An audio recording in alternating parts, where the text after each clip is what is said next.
తమకు 12 సంవత్సరాలుగా విద్యాబోధన చేసి నేడు బదిలీపై వెళ్తున్న ఉపాధ్యాయురాలను తమను విడిచి వెళ్లవద్దంటూ విద్యార్థులు హద్దుకొని కన్నీరు పెట్టుకున్నారు.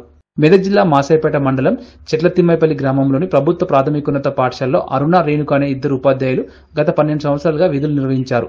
నిన్న జరిగిన బదిలీలో వారు ఇతర ప్రాంతాలకు బదిలీపై వెళ్తున్నారు. దీంతో విద్యార్థులు ఒక్కసారిగా తమను విడిచి వెళ్లవద్దంటూ ఉపాధ్యాయురాలను అడ్డుకొని కన్నీరు పెట్టుకున్నారు. విషయం తెలుసుకున్న గ్రామస్తులు సైతం పాఠశాల వద్దకు చేరుకుని విద్యార్థులకు నచ్చజెప్పి ఉపాధ్యాయురాలకి వీడ్కోలు పలికారు.